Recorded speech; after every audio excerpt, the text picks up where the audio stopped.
Hi ಎಲ್ಲರಿಗೂ ನಮಸ್ಕಾರ. ಅಭಿರುಚಿ ಲಾಗ್ಸ್ಗೆ ಸ್ವಾಗತ.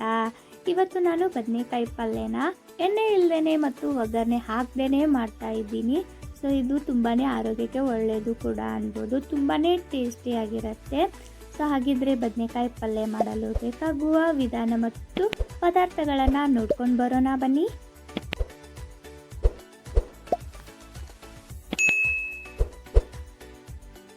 ಎರಡು ಈರುಳ್ಳಿಯನ್ನು ತೊಗೊಂಡಿದ್ದೀನಿ, ಎರಡು ಬದನೆಕಾಯಿನ ತೊಗೊಂಡಿದ್ದೀನಿ, ಹಸಿ ಕೊಬ್ಬರಿನ ತೆರೆದು ತೊಗೊಂಡಿದ್ದೀನಿ, ಕೊತ್ತಂಬರಿ ಸೊಪ್ಪು, ಕರಿಬೇವು.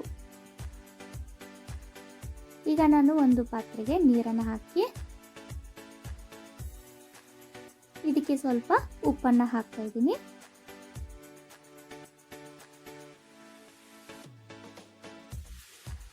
ಮತ್ತು ಬದನೆಕಾಯಿನ ನಾನು ಕಟ್ ಮಾಡ್ತಾ ಇದ್ದೀನಿ.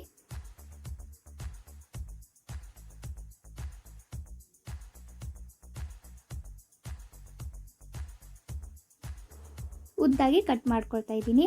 ಮತ್ತು ನಿಮಗೆ ಯಾವ ಶೇಪ್ನಲ್ಲಿ ಕಟ್ ಮಾಡ್ಕೊಳ್ಬೇಕೋ ಆ ಶೇಪ್ನಲ್ಲಿ ಕಟ್ ಮಾಡ್ಕೊಳ್ಳಿ.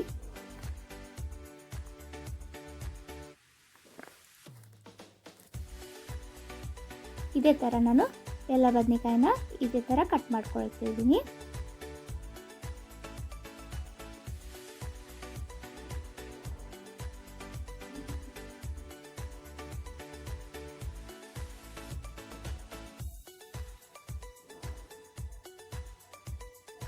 ಇವನ್ನ ಚೆನ್ನಾಗಿ ಮಿಕ್ಸ್ ಮಾಡ್ಕೊಳ್ಬೇಕು. ಮತ್ತು ಈರುಳ್ಳಿಯನ್ನು ಕೂಡ ನಾನು ಉದ್ದಾಗಿ ಹೆಚ್ಚಿಕೊಳ್ತಾ ಇದ್ದೀನಿ.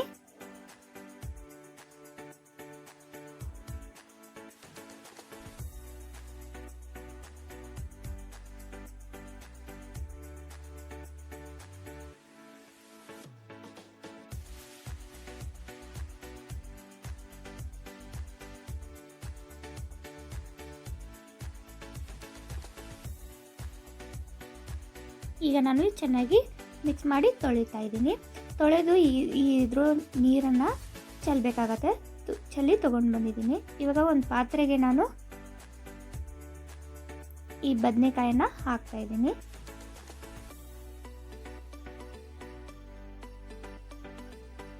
ಇದಕ್ಕೆ ಅರಿಶಿನ ಪುಡಿನ ಹಾಕ್ತಾ ಇದ್ದೀನಿ.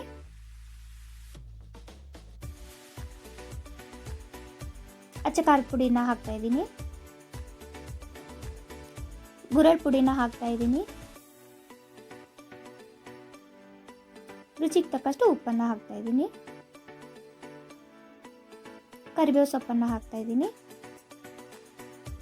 ಚೆನ್ನಾಗಿ ಮಿಕ್ಸ್ ಮಾಡ್ಕೊಳ್ಬೇಕಾಗತ್ತೆ ಇದನ್ನ.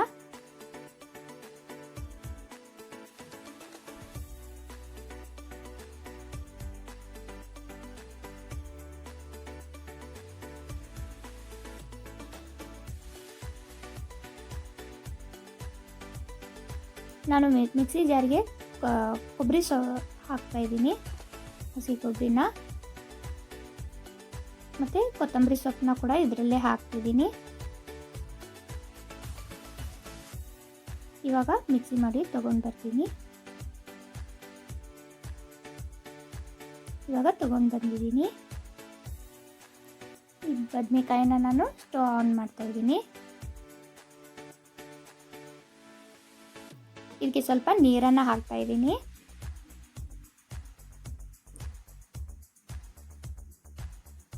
ಚೆನ್ನಾಗಿ ಕಲಿಸ್ಕೊಳ್ಬೇಕು.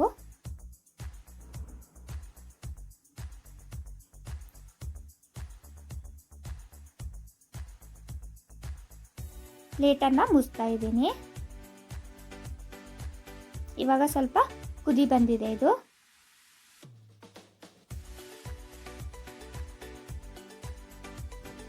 ರುಬ್ಕೊಂಡಿರೋ ಕೊಬ್ಬರಿನ ಹಾಕ್ತಾ ಇದ್ದೀನಿ. ಚೆನ್ನಾಗಿ ಕಲಿಸ್ಕೊಳ್ಬೇಕಾಗತ್ತೆ.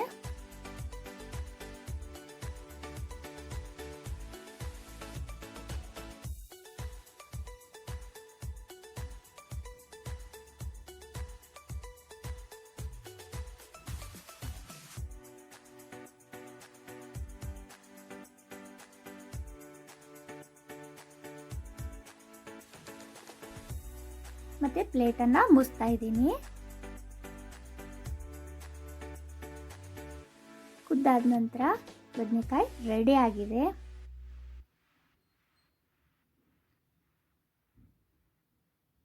ನೋಡಿ ಎಷ್ಟು ಚೆನ್ನಾಗಿ ಬಂದಿದೆ. ಆಯಿಲ್ ಇಲ್ಲ, ಒಗ್ಗರಣೆ ಕೂಡ ಇಲ್ಲ. ಯಾರು ಆಯಿಲ್ ತಿಂದೇ ಇರೋರು ಈ ಥರ ಮಾಡಿಕೊಂಡು ತಿಂದರೆ ತುಂಬಾ ಟೇಸ್ಟಿಯಾಗಿರುತ್ತೆ.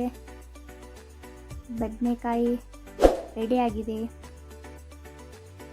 ಸೊ ನಿಮಗೆ ಇಷ್ಟ ಆಗಿದೆ ಅಂದ್ಕೊಂಡಿದ್ದೀನಿ. ಇಷ್ಟ ಆದರೆ ಪ್ಲೀಸ್ ಲೈಕ್ ಮಾಡಿ. ಯಾರು ನನ್ನ ಚಾನಲ್ ಸಬ್ಸ್ಕ್ರೈಬ್ ಆಗಿಲ್ವೋ ಪ್ಲೀಸ್ ಸಬ್ಸ್ಕ್ರೈಬ್ ಮಾಡ್ಕೊಳ್ಳಿ. Thank you for watching.